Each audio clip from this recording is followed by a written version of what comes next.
Hello and welcome to another episode of Wife for Life podcast.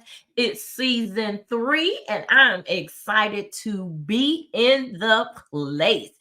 Y'all help me welcome the fabulous, the gorgeous, the blinged out Krystal Hughes as our guest for today.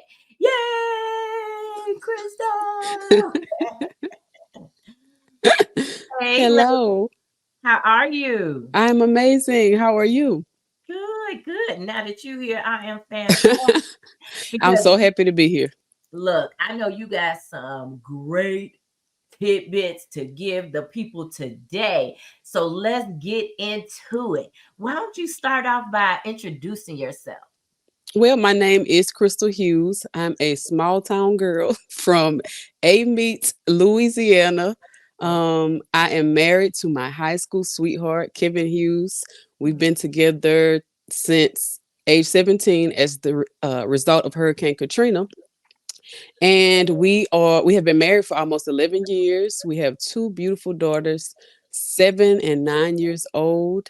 I am the founder CEO of two successful brands, Krowned, Krystals, and Crystal Glaze. And so I am all about spreading the love of Christ. And so I'm excited to be here today. yay! I love it. I love it. And just in case there are some wives that are watching or listening that are fellow sisters when it comes to the NFL experience, how long did your husband play and how many teams did he play for? I always forget that part. I leave out the NFL wife title a lot of times. Nothing wrong with Sometimes I forget, but yes, my husband played in the NFL for 5 years, 5 different teams. And so that is kind of what us wives are used to, but to the public eye, that seems like a whole lot. But that's very normal in the NFL. So he played for 5 years. Two of those seasons, well, he's accredited 3 seasons, that. and he experienced 2 injuries, was on injury reserve, has permanent nerve injuries. So we have been through it all. Yeah, yeah. And even though people may I would say I think some people aren't very aware of the level of transition that some of Sure. the players have to go through. I feel like excuse me, most people are used to who Sports Center or ESPN or these networks show, which are typically these the top 5 players on the team, and those guys usually have the more ideal experience in NFL where they'll be on one team for an extended period of time, whereas the other 50 players Mm-mm. on the squad Exactly. may be going to a new state every year and have to experience transitioning their family from one state to the next, not to Right. mention what the wife may go through during that. So tell us, when he was going from state to state, were you going with him? No, I was not going from state to state. And that's another thing that you always have to explain to people who really do not understand what it takes to be an NFL wife, family. Mhm. Because this is such an uncertain industry, you never know when you got to pack up. I still remember my husband living out of his suitcases because he like, I'm not getting ready to get settled because I could get cut tomorrow. Mm, And of course, before when my husband first started playing in the NFL, maybe the first 2 years or year and a half, we were not married. I mm, was still teaching school, and he was the one. I think he was with the St. Louis Rams at the time. And mhm. so, because we were not married, I come from a very Christian background. I Yeah. grew up Church of God in Christ, so we weren't playing it. I wasn't about to move with him. So I did not move with him. And so for that first like year and a half, he lived alone. And then once we did get married, we had to base our wedding off of the football schedule. So we got married during his bye week and my off week. I was off for a full week from teaching school because of Mardi Gras break. I live here in Louisiana. So Mm, we had to plan our marriage around when he would be free. After our wedding, Uh-huh. we spent 1 week together, and then he had to go back because he Wow. got cut from the Rams, and now he's with the Packers, a whole new team. So there's no uncertainty. So I'm not getting ready to quit my job. I was a Spanish teacher at the time Mm, because we don't know if you're going to have a job tomorrow. We wow. can't buy a new house. At this point, we're married. We can't buy a new house because we don't know where we're going to be. So we settle on a starter home, just something that we have, we could call home for when we potentially get cut. Yeah. Yeah. So a couple of things there that I want to pull out a little bit. The first thing is how did you support him during that time? Because mentally, that is rough. Mentally, for the guys to, first of all, just to get cut is Right. rough. It's hard. But then to have the uncertainty of if another team is going to pick you up, and so you're Hmm. playing the waiting game. And then on top of that, to have to abruptly move and as your husband did live out of your suitcase. A lot of guys will stay in a hotel or one of those mainstay type places where Hmm. they have the fridge and the stove and Yeah. all of that. For you, what role did you play as his girlfriend then wife, when it came to his mental health and his life during that time? I'm going to always bring it back to my faith Mhm. because I know who it is that we both serve. Yes. And if you are not grounded, if you do not have a relationship with the creator, the provider, the person who writes the checks for the NFL, you're going to Mm, be really stressed out. So both of us are strong in our faith. Thankfully, we're human. It is extremely frustrating, but to always go back to God placed us in this position for a reason. He gave us this platform, and if He called us to it, He will bring us through it. So my job as a new wife to this was to provide him as much comfort and peace that I possibly could. mm, So I chose to, and we have open communication. So it wasn't like, okay, things are happening in my marriage and I can't discuss it with you because you are playing in the NFL. No, life happens. We still have to handle things. So we have to discuss them. But I would choose the right times to discuss certain things. mm. I would FaceTime often. When they would get done, we would be on FaceTime because you're apart, but you still want some type of connection. Yeah. So we would FaceTime often. I was going over plays with him. I knew the plays. I knew I know what y'all about to do. For forever, it's still not. I still watch the game from the left tackle's point of view. Like I see the left tackle because I was helping them do all that. So for me, I would say try your best to be his peace Yeah. because they're going through a whole lot already. I love it. I love it. Try to be your husband's peace.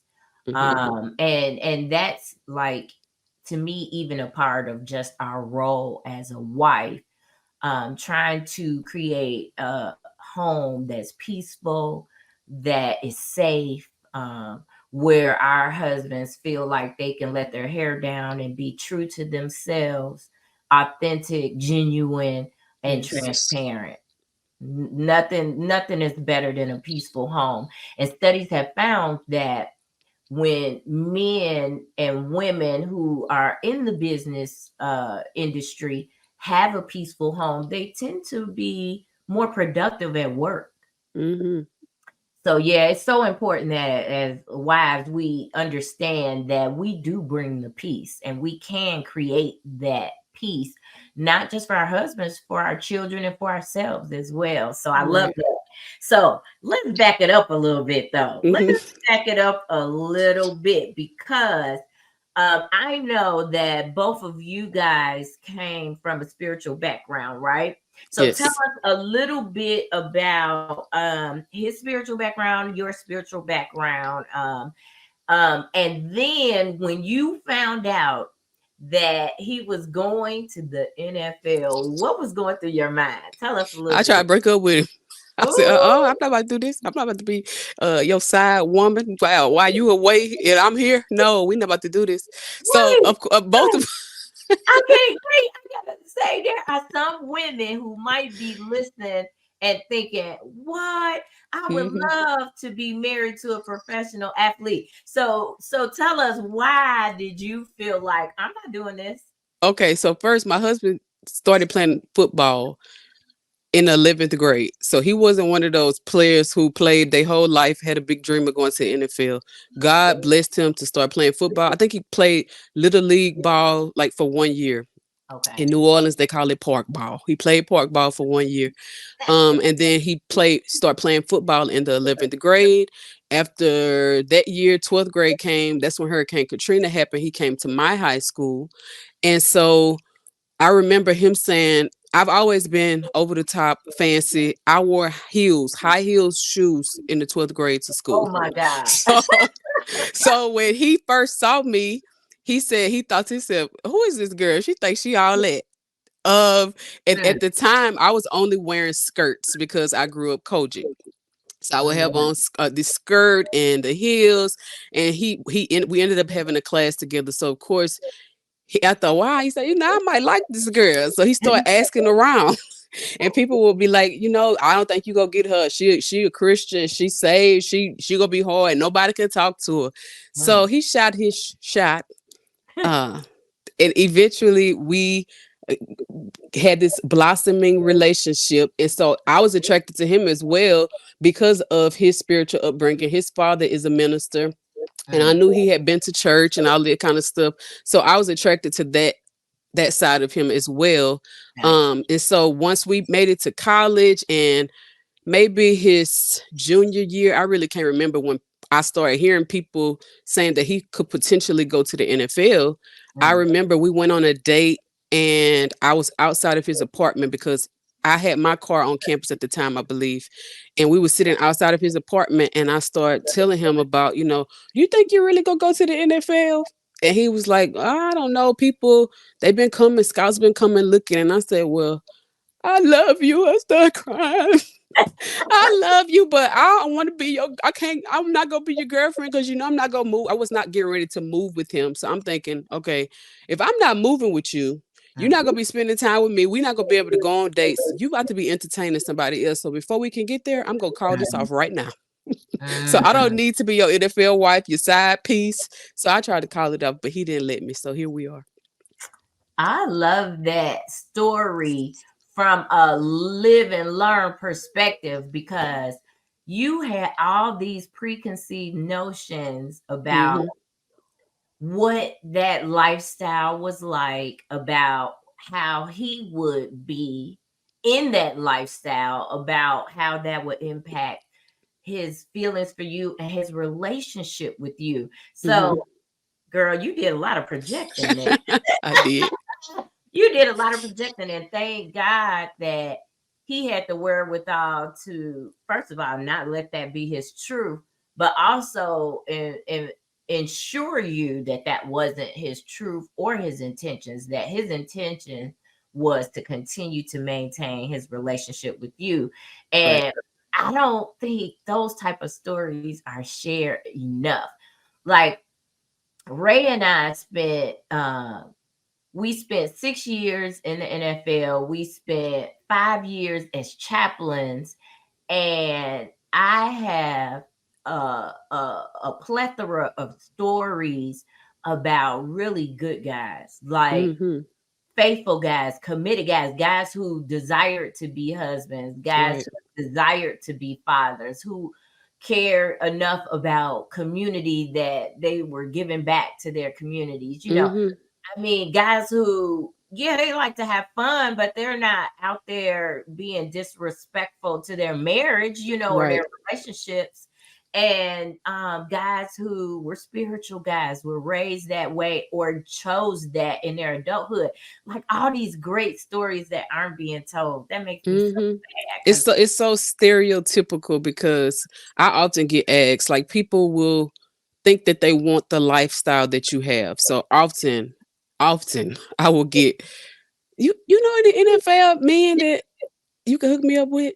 And I'm like, no, I know plenty of NFL men, but they're married to all the NFL women that I know. So I yeah. don't have nobody I could hook you up with. So behind the scenes, I'm friends with many NFL wives, and the majority live happy. They have happy marriages, faithful husbands, beautiful families. Mm-hmm. So the NFL they have some beautiful men who are willing to be committed and faithful in their marriages and relationships. Yeah, I love that. I agree. I have those type of friendships too.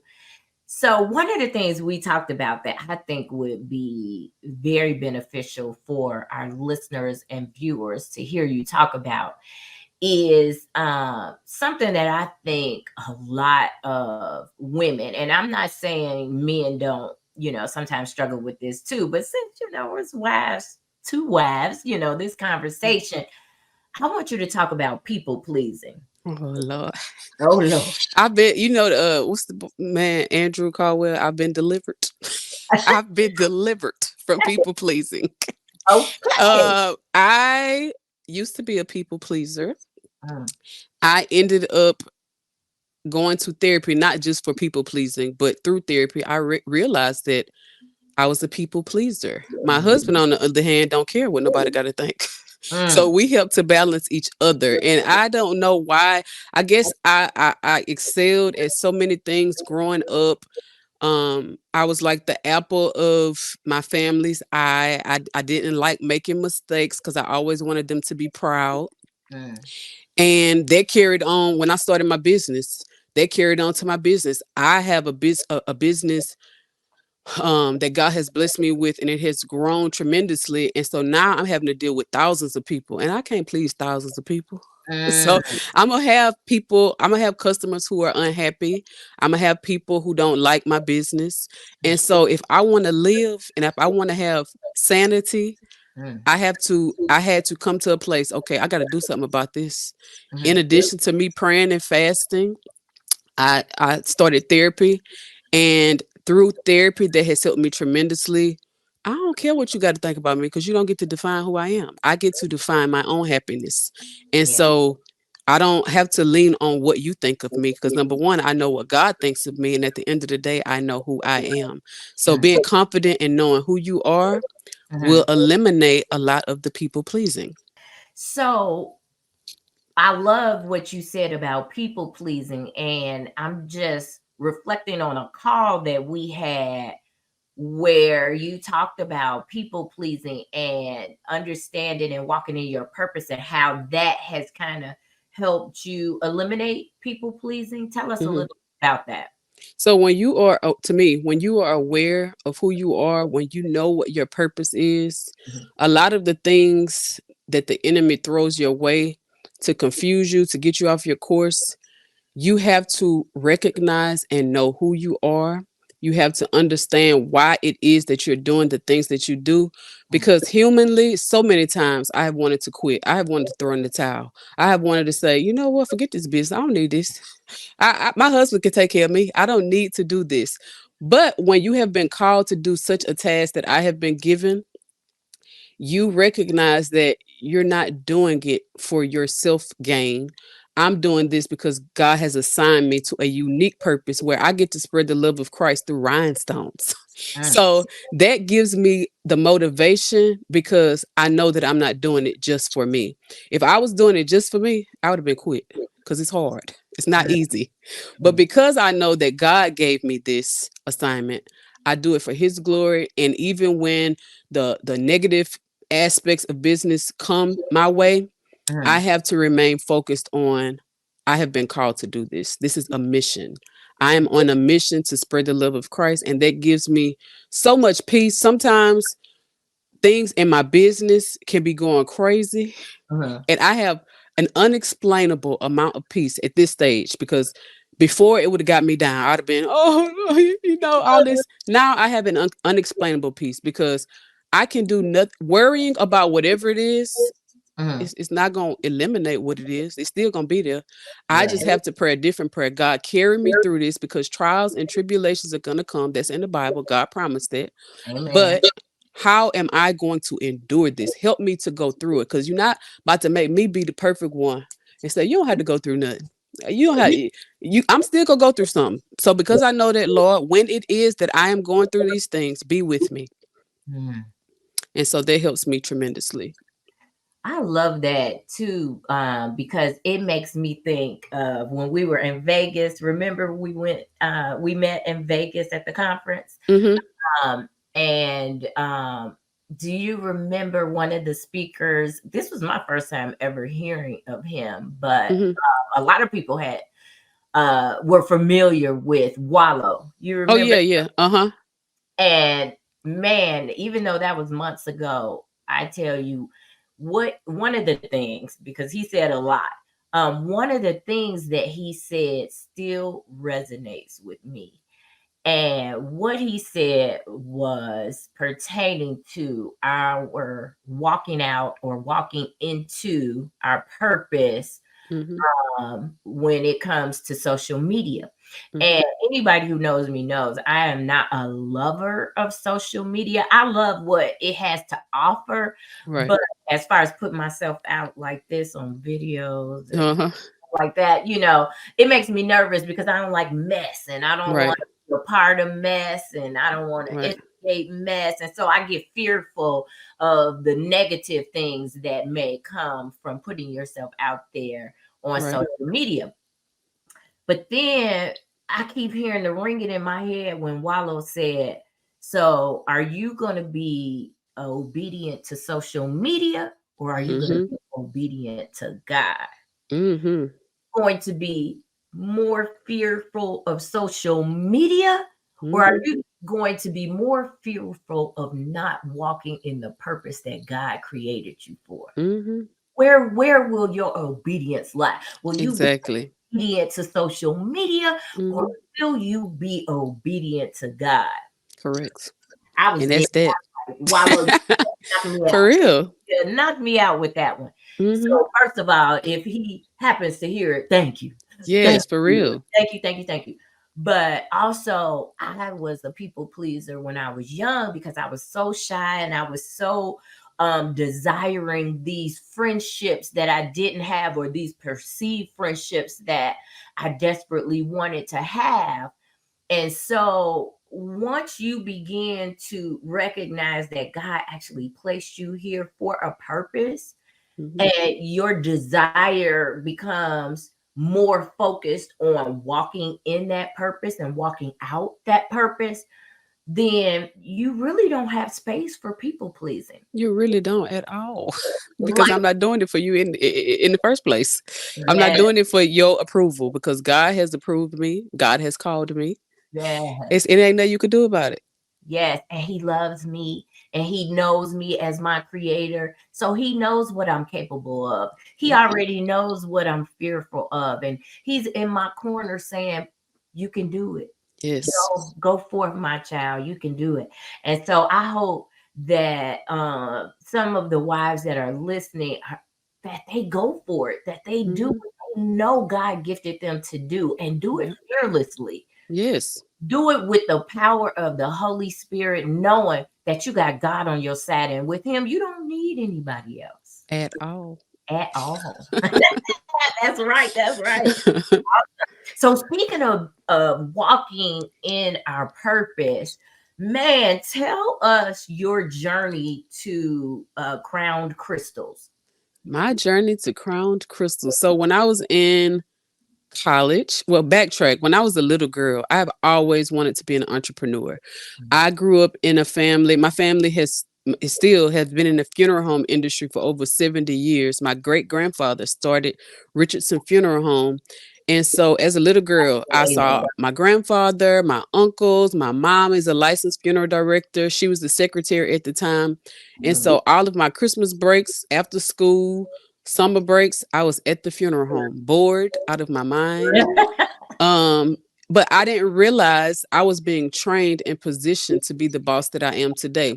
So Mm. they didn't directly necessarily train me, but I watched. I watched how they treated customers. I watched how my grandfather handled business. When I made it to college, I worked for my grandfather for 5 years. I was a full-time employee while in college. So I Wow. did a lot of the managing of the funeral home. And so that's when I really got hands-on training to be able to really run a business. I've always wanted a business, always did little small things in college. I did sew-ins in college. I'm a singer, so I used to sing at churches. I would act, I would do hair, I would do anything that makes some money the Mm, right way. I sold jewelry. Um, I did all kinds of things. And so those businesses never grew to the level that I desired. And mm, so once Kevin made it to the NFL, well, backtrack. When I was in college, because I've always loved fancy, shiny, sparkly things, mhm. I started trying to make bling shoes for myself to wear to like Kevin's college football games. And Wow. so I started making bling shoes, which led me to start listing things on eBay. Mhm. And I remember making a pair of shoes. I wish I had them with me, but I made a pair of shoes. They were so ugly. They were some baby shoes. The lady, the lady sent them back to me. It basically said, I think that these got damaged in the mail. And I want to be like, ma'am, them things look like that before they left. So I thought I did a good job though. But that could have been an opportunity for me to give up, but I didn't. I realized what the problem was, and I just kept practicing. And eventually, once Kevin made it to the NFL, and I had my first baby, well, because I like the different stuff, I blinged out her walking shoes, like the white walking shoes that the babies really need. Well, Yeah. we gonna wear these ugly shoes, they gonna be pretty. So mine gonna be blinged out. So I blinged my baby's walking shoes. And so of course I started getting inquiries. I started wanting to bling more. And at the time, I always loved wearing bling t-shirts. So I said, okay, I love bling. I'll start just a side hustle to make some extra money so I won't have to ask Kevin for anything. Mm. And because he gives me stuff, but I still want to be able to buy whatever it is I want to buy. And so Okay. I don't ever want you to say, well, we got this. No, because I got my own. So that's why I wanted just a little extra money. Mhm, mhm. And I started the bling business just to make extra money. And I would post all of the things that I was making on Instagram. I would show my journey. Literally, I would show my journey of how I created these bling things on Instagram. And so for so long, my followers would always say, where do you get the rhinestones from? Where do you get the rhinestones from? So after a while, I said, you know what? I'm about to be the plug. So I started doing my research and I became a rhinestone supplier. So I went from bling artist to doing custom t-shirts for people and making all kinds of things to becoming the actual supplier. Wow. Um, and so God has blown my mind. I never imagined that me just wanting to make some extra money would turn into a big business. Still a Mm. small business, but bigger than what I ever imagined it would be. Yeah. And you just shared some business knowledge that I think could help anybody who is starting a business or wants to take their business to the next level. Because when you were a bling artist, your income was based on your hands and what you could personally produce in the amount of time given, right? Exactly.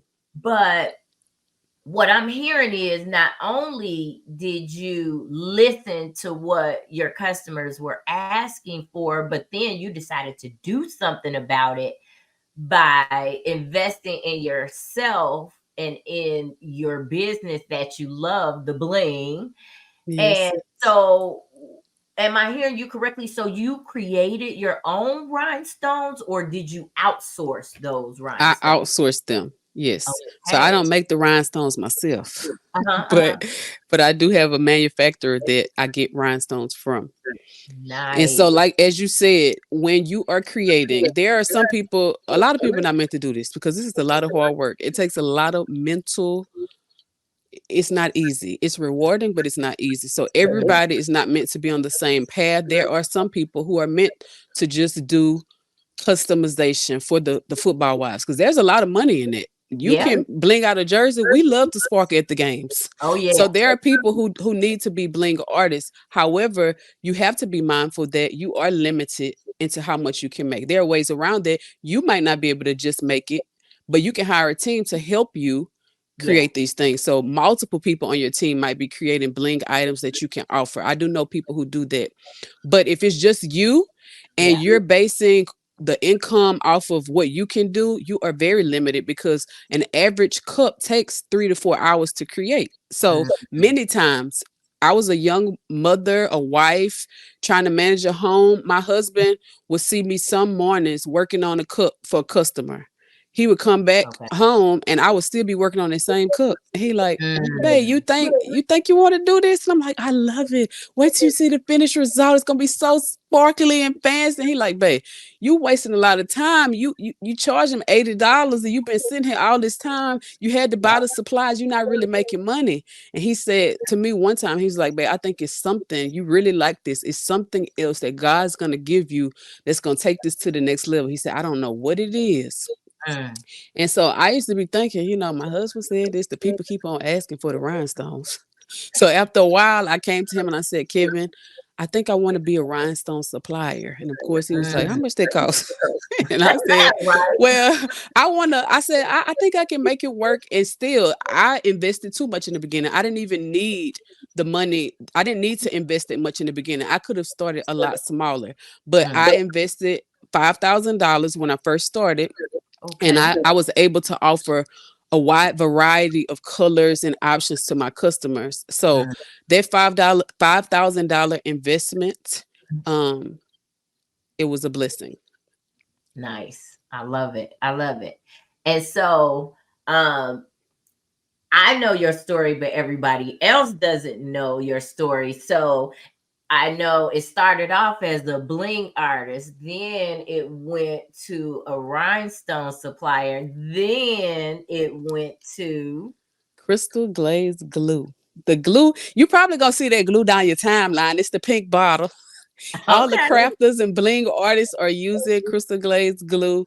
So because you have to always listen to what the people asking you for. So a lot of times we spend unnecessary time trying to figure it out, which is important. You still have to do your research. You have to write your goals down, come up with your vision boards. All of those things are necessary. But Mm, you will waste a lot of time when you are not studying the back end of your business. You're not looking at the analytics. You're not reading the comments. You're not engaging with your customers because mm, they will tell you what they want.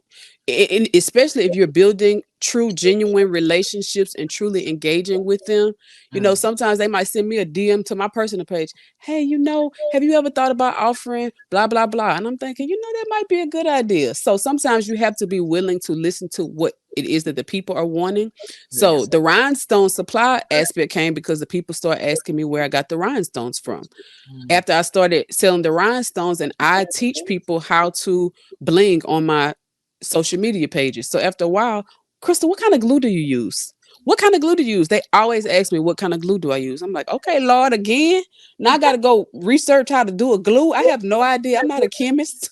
wow. So I started doing research on how to create my own glue. I tested and went through all of this glue process of testing glues. I released the glue almost 2 years ago, Okay. and I started off as a rhinestone supply company, but my glue now is the top seller. So not only am I servicing bling artists, I'm also serving crafters and creatives. So it's a multi-purpose glue. So multiple people can use it for all types of things. So Nice. Crown Krystals and my second business is Crystal Glaze. Two different businesses, two different LLCs, but Crown Krystals is one of the distributors of Crystal Glaze. Wow. So do you still offer items? Do you still actually produce items that you have used your crystals with? No, I make items for tutorials. I have a bling wall in my office that I display the things that I make for those tutorials. Sometimes I give them away. My Mhm, daughters often want things, but when you do business the right way, people always come back all the time. Somebody yesterday, mhm, my team checks my messages and all of those kinds of things, but sometimes if I have to go find something, I want to look up something from the past, or if my team sends me a message that they can't respond to, I mhm, so happen to be looking in my DMs yesterday on Instagram, and mhm, somebody wrote me, I think I created a graduation cap for them in 2019 or 18, back when I wasn't a rhinestone supplier, and they were asking me, could I make their bling cap? they're still coming asking me, can I make these custom things? But I don't make them to sell. Yeah, yeah. That's awesome. But I'm sure you told them, but I do have the rhinestones and the glue for you. Yes. My team had already responded, but they did tell them she no longer offers custom items anymore. We're just a rhinestone and glue supply company. So Man, and if somebody was wondering how to go from actually personally producing these things to becoming a supplier, what percentage would you say your company's net worth grew, or your company's income grew by? What percentage? so listen, when my goal was I just want to make when I started doing the custom stuff, I'm like, Mhm. oh, if I just make the same salary I made as a teacher, I'll be so happy. I just want the extra money. Yeah. Well, God blew my mind when I became the supplier because the first 6 months of me becoming a rhinestone supplier, I made six figures in 6 months. Mm. The next year, the first 3 months, I made six figures in the first 3 months. Wow. There have been days where I have made $37,000 in a day. Mm. So God has blown my mind from me just doing something fun to make some extra money to Yeah. now where we are today. And he ain't done yet. We still growing. Oh my goodness. And just one more question about the business. So where are your clients from? Where would you say majority, and where is the wildest place a client who has purchased your product lives? So because I have released the glue, that opened me up to a huge audience of Okay. people who have not even been following my journey. They have no idea who Krystal Hughes is. Hmm. So I got to shout out Texas. I'm from Louisiana, but my people don't really be doing this kind of stuff. We be eating crawfish and stuff. But I do have some Louisiana customers. So I'm grateful for those people. But most of my bling squad members, that's what we call our customers, they're in Texas, Nice. Philadelphia, but we ship often to Canada, Australia. We've shipped to Dubai, Israel. We've shipped to so many places. I can't even remember. I have something on my goals wall, just a reminder when, because sometimes you get discouraged as an entrepreneur. And Mhm. I printed out from my Shopify back end the places that I've shipped to this year. And because I'm not the one anymore packing my orders at the warehouse, I don't always get to see where the items are going, the packages are going. So when I printed out like where we've shipped this year, I was like, oh my God, I didn't even know we Yeah. shipped here. So it's very inspiring to see that's a vision that started at my kitchen table, me just blinging stuff for fun. God has blessed it to grow to this magnitude. And not only am I feeling fulfilled because I'm reaching these people, I'm Mhm. also sending a form of scripture with every order that goes out. That's a part of our mission. We use this as an opportunity to spread the love of Christ. So as I'm shipping to all these places, when they open their package, they receive in scripture and the sinner's prayer to go along with their orders. Wow, wow, wow. That's amazing. If that's not walking in your purpose that God created you for, I don't know what Right, is. because can't nobody tell me God ain't did this because I know I couldn't. People like, oh my God, what's the secret sauce? God, because I couldn't Amen. do it without him. I love that. And speaking of God, so what would you say your spiritual makeup of your family is for you, your husband, your children? What does your daily walk with the Lord look like? My daily walk with the Lord. Hmm. So first, importantly, we pray as a family every single morning. As a family, my girls know how to call on the name of the Lord. They go to a Christian school, which is very important to me. I never thought that I would put my children in private school, but when I saw the option of me putting them in a private school, it was a Christian school. I feel so much better because they come home telling me Bible stories, stuff I didn't forgot. I'm like, who what you said again? Let me make sure you're right. So my girls are aware of who Jesus Christ is. My husband and I do devotion together. This morning we were supposed to get out to bed, but we laid in the bed, but we still got it done. Mm. So it's extremely important. We spend time, of course, separately doing our own devotion, but we have to come together as a husband and a wife to do devotion. We Yeah. regularly attend church We regularly watch podcasts and YouTube episodes together. So faith in our marriage, our family is extremely important. I love that. And I love seeing you post pictures of, you guys going to church or coming from church, Hmm. and just, walking out faith walk in your life, like 100% of the time, like all day, Hmm. every day. Like I see that imprint. I see God's imprint on your life through your social media, and that's admirable. Yes, That we trying. We ain't perfect, but we trying to do it the right way because nope, and nobody's perfect. That's why we need them. And Amen. so a thing that I think a lot of people get caught up on or they don't really understand because I grew up in the church. My grandfather was my pastor. I saw a lot of men in my family who were pastors, and I grew up Church of God in Christ. I thought that I had to be perfect to be pleasing in God's eyesight, but I don't have to be. Now I'm grateful for my teachers. I have no regrets.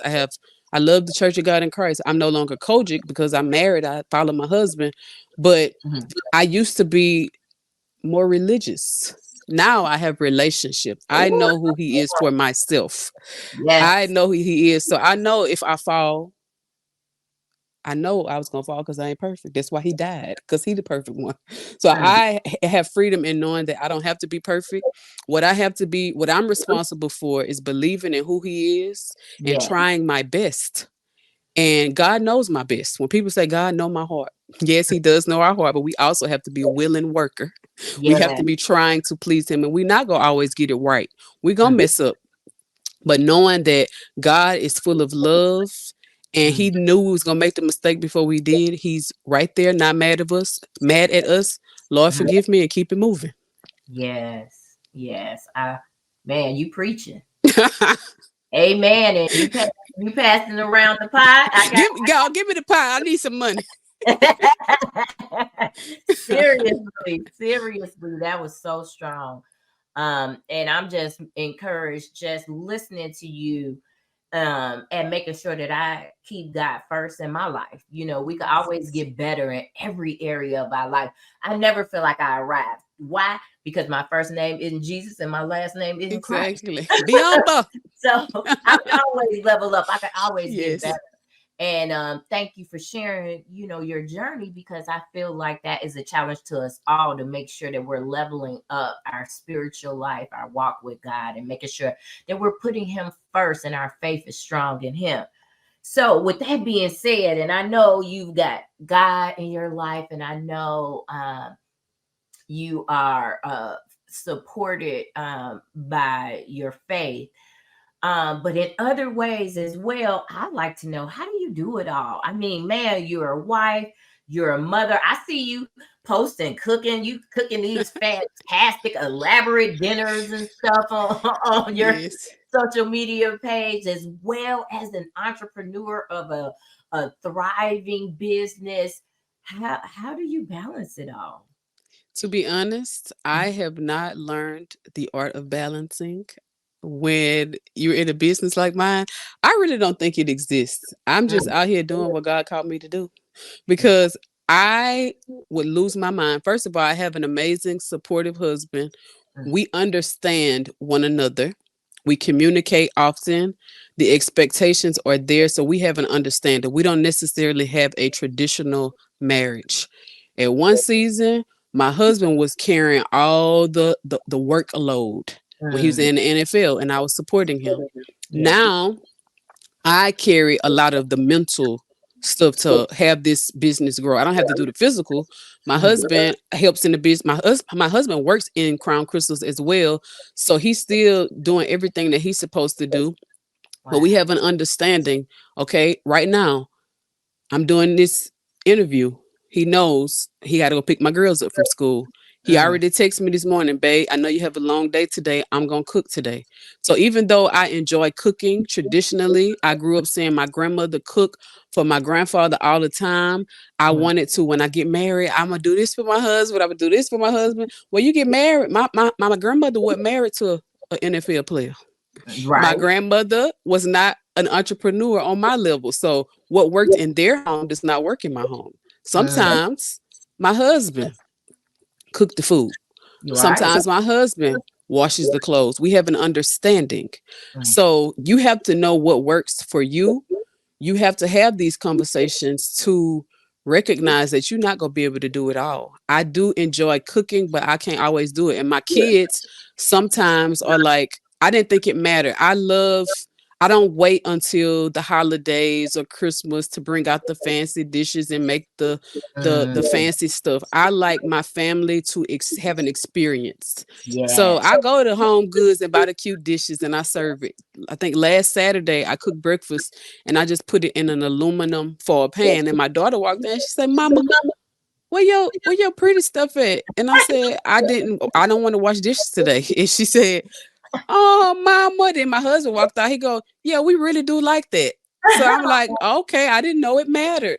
So Mhm, having balance, everybody, your family, they have to know what it is that we're doing here. My girls know Mama yeah, busy right now, but mhm, next week, because I'm an entrepreneur, I might take up the whole week and we can spend the whole week together. yes. So having clear expectations, knowing that you're not gonna get it all done. To me, I haven't found the balance. I really don't think it exists. Okay. And I love what you're saying because one of the things that you talked about was expectations, and that you and your husband have already communicated what your expectations are, even in around the sense of teamwork and what your needs will be around teamwork. And the beautiful thing about that is people think expectations are bad. People Mm-mm. always think expectations are bad, but no, expectations aren't bad. Unspoken expectations are bad. Exactly. If your partner or your spouse does not know that you expect something, but you expect them to know, that's a problem. Yes. But once you communicate and you get on one accord and everybody knows what's expected of them, now that's a team. Yes. Now everyone understands their assignment. Now you can work cohesively and happily Mm-hmm. as a family. And that's what it sounds like you guys are doing. And that's what Yes. I'm hoping that our listeners and viewers are doing as well. Let's understand the assignment by communicating our expectations with Yes. one another and getting And on one. and we have to adapt. I'm not the same wife that my husband married almost 11 years ago. My Mm, husband is not the same husband. You gotta know what you signed up for. We signed up for better or for worse. yes. We signed up for thick and thin, and we're growing. We're constantly evolving. So things that I used to like, my husband might surprise me, and I'm like, I don't really like that no more. He like, I ain't know you ain't like that. You ain't tell me. Right. And so you're constantly changing. So expectations have to be clear in order for it to work. You constantly have to check in with one another. It's important to still date. It's hard for us to schedule date nights. So we Mhm. take advantage of day dates. Sometimes Yes. we do date nights, but my girls at school, we paying y'all the babysitter. We about to go on the date. Yes. So we take advantage of Mm, those times. At 8:30, my girls know it's bedtime. Go mm, upstairs. We go say prayers. Go upstairs. That's me and my husband's alone time to talk about whatever it is we want to talk about. To yeah. to spend time with one another. To watch a show that we've been wanting to catch up on. So it's important to date and to always stay clear on communication and expectations. I love it. I love it. Adapt, date, even if it's in the daytime, even if it's breakfast, date, Yes. and have some level of organization in your household where you are intentionally setting aside time for you and your spouse to reconnect. I got Yes. all them nuggets. I heard you loud and clear, mama. That is so awesome. And let me just say, Krystal, you have been so fantastic. I love your business acumen and all that you had to offer. And I hope that our listeners and viewers have learned from you and are inspired to do in their business the things that you have done, to listen to their customers and act on what they're requesting and requiring of you, and also to keep an eye on those analytics and different Yes. things that keep you aware of what's going on within your business. I think all of that is great and so much more. You gave us so much more. I just so appreciate that. And I just want to thank you for coming on. I felt like we could go on and on and on, Yes. but it's time for us to come to Yes. the end. So we may have to do this again. I'm just Part saying. two. Part two. That's what I'm talking about. Yes. Yeah. So thank you so much, Krystal. And I appreciate you for coming on the podcast. And I hope you do come on another You're time. most welcome. It was a joy and an honor to be here. Wonderful. Well, I also want to thank you guys, all of you all who are listening and watching. I hope we're growing together, we're learning together, and we're loving together. I hope we become the wives that we've always hoped to be, Lord. And I pray that we become the wives that He needs us to be so that we can be living examples of Christ's love for the church. So, thank you guys. Thank you for joining me. I had a good time with you today. And I hope that you got as much as I did from this podcast. This is another episode of Wife for Life, Season 3, with none other than Michelle McElroy, your relationship specialist. Have a good day.